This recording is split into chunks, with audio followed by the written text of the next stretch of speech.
Karibu sana mtazamaji wa Kasako Media, tuzungumze yale masuala ya kimichezo ambayo yanaendelea kwenye soka la Tanzania. Sasa msimu 2025-26 umefungwa, mambo ni mengi ambayo yanazungumzwa. Tuanze na hawa Azam FC ambao wamekuwa na mambo mengi kweli kweli. Wao wameumaliza msimu lakini ni kama wametake hivi advantage ya kuzungumzwa. Azam FC kwanza mara baada ya kuzungumzwa na maneno mengi ya kujiondoa kuligi, kutishia kujiondoa kwenye ligi, lakini tumeona pia wana mpango wa kumrejesha Kipre ambaye alishawahi kutumikia Azam FC na akaondoka kwenda MC Alger, lakini wanataka kumrudisha tena. Kwa mahitaji ya Azam FC, Kipre ni sahihi kurejea? Of course, kiangalia Kipre ni miongoni mwa wachezaji ambao wana kipaji kikubwa sana, na kipindi ambapo yupo kwenye kikosi cha Azam alikuwa ni miongoni mwa wachezaji ambao wamekuwa na mafanikio makubwa sana, na sio mafanikio tu, kaona amekuwa ni mchezaji ambaye Simba, Yanga wote walihusishwa kwa namna moja ama nyingine wakihitaji huduma yake. So far unaona daraja ambalo kuna, na ukaona pia klabu ambayo alikwenda kumchukua, unaona daraja lake jinsi lilivyo. Hii inaonyesha ni standard na daraja la juu kabisa. So ukiona hivyo ujue Azam pia kuna samo ya wachezaji ama baadhi ya wachezaji ambao watakwenda kuachwa katika dirisha hili kubwa la usajili. Kwa hiyo wameanza kuchukua wachezaji ambao wanahisi kabisa wataenda kuwatoa sehemu moja na kuwapeleka katika sehemu nyingine. So far, na jina la kwanza ambao wameanza nalo ni Kipre ambaye kimsingi anaifahamu ligi ya Tanzania, anafahamu falsafa za Azam FC, lakini ukiacha hivyo ni miongoni mwa wachezaji ambao wana exposure kubwa sana katika michuano ya kimataifa, kitu ambacho Azam walikiangalia na wakaona kwamba ni mchezaji wa standard na daraja ambayo wao wanaweza wakamchukua na akawasaidia kwa namna moja ama nyingine. So wamefanya huo uamuzi, japokuwa ni uamuzi ambao kuna baadhi pia watu wanahisi kwamba sio sahihi, lakini kwa namna ambavyo tunamfahamu Kipre, kwa namna ambavyo uhitaji wa Azam FC, ni sahihi kumchukua mchezaji kama Kipre kwenye kikosi chao. Yes. Kipi ambacho pengine kilikosekana mara baada ya kuondoka kwa Kipre ambacho unaona kama Azam FC watapunguza baadhi ya wachezaji na kumrejesha Kipre kinaweza kuwa solution? Je, hawajaona mchezaji mwingine ama hawajaona option nyingine kwenye hii ligi ama tofauti na hapa kuliko kumchukua mchezaji ambaye alishawahi kutumikia na pengine wakaona kuna namna wanaweza kumuuza? Nadhani kubwa ambalo naweza nikasema kwamba ni kufahamu kwamba wanafanya usajili ambao hawabahatishi. Unajua leo hii ukienda kumchukua mchezaji ambaye hajawahi kabisa kucheza katika ligi ya Tanzania, hata kama ana ubora, kuna kitu ambacho kinaingia katikati hapo, kuijua ligi, mazingira na kadhalika. Kwa Kipre, yeye unaona kabisa mchezaji ambaye anakuja mazingira na kila kitu ya Tanzania anafahamu, na falsafa za Azam FC anazitambua vizuri. Lakini kitu kikubwa ambacho binafsi nadhani kilipungua kuondoka kwa Kipre na wameamua kumrejesha ni ushindani. Unajua kipindi ambapo yupo Kipre kulikuwa na option kwenye benchi la ufundi la kufanya maamuzi ya kuchagua aina ya wachezaji na kuapply namna the way team mechi inahitaji. Lakini unaona alivyoondoka Kipre ukagundua lile eneo ambalo kwa anacheza Kipre akabakia Idi Nado peke yake, kwa maana Nado hata kama siku asipokuwa na mechi nzuri hakuna mchezaji mwingine ambaye anakuja kuja kuchallenge nafasi ambayo yuko. Kwa maana tukashuhudia panga pangua Nado.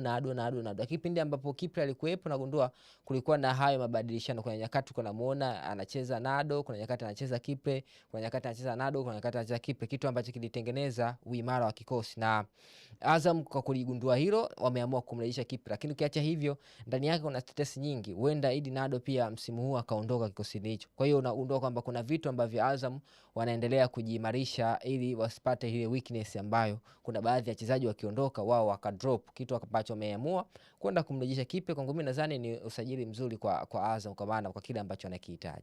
Sawa, Azam wamekuwa na hilo tatizo la kusajili wachezaji wengi, lakini pia wachezaji ambao wameonekana sehemu nyingine wameprove wamefanya kitu kizuri, lakini inapokuja swala la kuingia ndani ya Azam FC wamekuwa wakipata hicho kigugumizi cha Azam kupata matokeo mazuri hali ya kuwa wana wachezaji wenye quality ya juu. Nadhani vipo vitu vingi ndani ya uwanja lakini pia nje ya uwanja, huenda ndio vika sababu ambayo amekuwa ikiwakwamisha zaidi Azam FC, kwa sababu tukizungumza hivi sasa Azam ni miongoni mwa timu ambazo zina quality players ambao hawapishani ubora. Yani yule ambaye anaanza na yule ambaye anatokea benchi hakuna kitu kikubwa ambacho wanapishana. Lakini kwa bahati mbaya hiyo peke yake haiwafanyi wao kuwa mabingwa katika mashindano mbalimbali, hususan ambayo yamekuwa kiwahusisha Simba na Yanga ndani yake. yeye Azam amekuwa ni na ubora kwa maana ya ndani ya uwanja, lakini nje ya uwanja tumeshuhudia kumekuwa na hizo weakness ambazo kimsingi zinasababisha timu ishindwe kupata yale matokeo ambayo watu wengi wamekuwa kiyatarajia. So kwa mimi nadhani hii ni sababu tu ambayo ipo ya kimazingira ambayo inakwamisha zaidi ya Azam, lakini sio kiufundi, kwa maana kiufundi ni timu bora, ina kila kitu bora, lakini kimazingira unagundua kwamba ligi yetu ama mashindano ambayo amekuwa kishiriki Simba na Yanga, wao wanakuwa na nguvu kubwa zaidi kuliko Azam, hususan nje ya uwanja ambayo imekuwa ikiwapatia faida kubwa, tofauti kidogo na Azam ambaye amekuwa na nguvu kubwa ndani ya uwanja, lakini nje ya uwanja amekosa hiyo power, kitu ambacho kuna nyakati anaachwa watu kadhaa nyuma na hivi vilabu viwili kwa maana ya Simba na Yanga. Lakini terms of qualities, wachezaji bora, kwa Azam hakuna doubt kwenye hilo. Wanakosa ubingwa kwa sababu ya hayo mambo mengi ambayo yamekuwa yakifanyika nje ya uwanja, lakini on the pitch wana kikosi bora kabisa Azam ya. Sawa. Azam pia wanatajwa kuwatoa nyota wengi ambao wapo kwenye kikosi, hususan hao wa kimataifa. Kuna hatihati kwa taarifa ambazo niko nazo, wachezaji zaidi ya 8 waliopo kwenye kikosi cha Azam FC wanaweza kuondoka msimu huu hapa. Ikumbuka kuwa Azam amembakisha Ibenge, pengine kwa program maalum, kwa project maalum ambayo anaweza kuifanya msimu ujao na akafanikiwa, tofauti na misimu kadhaa ambao wamekuwa wakiishia nje, tofauti na malengo ambayo wamekuwa wakijiwekea. Kwa nafasi yako, ukiwatazama wachezaji wa kigeni wa Azam FC, huoni hiyo namba kubwa ambayo inaenda kuachwa ni sahihi, ama kuna wachezaji baadhi yao ambao umeona kwa performance yao wanastahili kuendelea kupewa muda ndani ya Azam? Kuna numbers pia kwa wachezaji. Azam unapaswa pia kwenda kutafuta quality zaidi. Mfano unazungumzia labda Kanute, Azam unapaswa kwenda kutafuta mchezaji bora zaidi ya Kanute ili atakuja kuongeza kitu. Lakini pia Kitambala bora anasemekana pia na yeye ni miongoni mwa wachezaji ambao wanaondoka. Lakini pia ukiniambia mimi kina Jangita, the same pia Yoro Diaby, the same pia ni wachezaji ambao wapo, lakini binafsi nadhani hawajafikia yale malengo ambayo Azam FC wameyapanga. So ni jambo la kawaida kwa klabu ambayo inajitafuta kutafuta daraja na standard ya ubora ambao wao wanaamini kwamba inaweza ikawatoa sehemu moja kuwapeleka sehemu nyingine, kuacha numbers kubwa ya wachezaji. Kwa hiyo kwa Azam it's okay kwa kile ambacho wanaamua kukifanya, kwa maana wanahitaji sasa kuwa na wachezaji wengi wa daraja fulani ambalo litatoa sehemu moja kuwapeleka sehemu nyingine. Ikumbukwe msimu ujao pia ni miongoni mwa timu ambayo itakwenda tena kushiriki michuano ya kimataifa. Lazima utafute numbers aina fulani ya wachezaji ambao wanaweza wakaclick na wakaonesha ubora katika hiyo michuano kwa namna moja ama nyingine. So kwa mimi nadhani kwa Azam it's okay kwa maamuzi ambayo anafanya, sababu kuna wachezaji ambao wapo wanacheza lakini sio kwenye standard daraja ambalo Azam FC wanaitaka. Kwa hiki ambacho anakifanya ni maamuzi magumu ambayo klabu yoyote ile ambayo inataka mafanikio utayaona yakifanyika.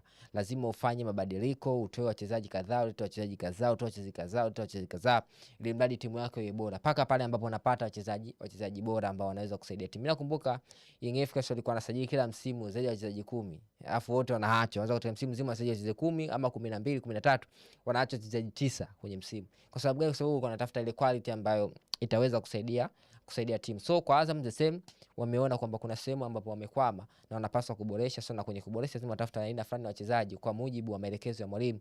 Ikumbuke kuna numbers pia wachezaji wengi ambao mwalimu hakuhusika nao ambao walikuwepo ndani ya kikosi cha Azam. So kwa yeye Florent Ibenge kupewa majukumu ya kuiongoza Azam, so anakwenda kutengeneza structure mpya na kutafuta wachezaji ambao ataweza kuwatumia vizuri katika mchezo wa kimataifa. Na uzuri ni mwalimu ambaye anaifahamu vizuri Afrika, anafahamu vizuri wachezaji wa Afrika, nature wachezaji wa Afrika, lakini pia aina gani ya wachezaji ambao anaweza kumpa matokeo mazuri katika mchezo wa kimataifa na ligi kwa ujumla.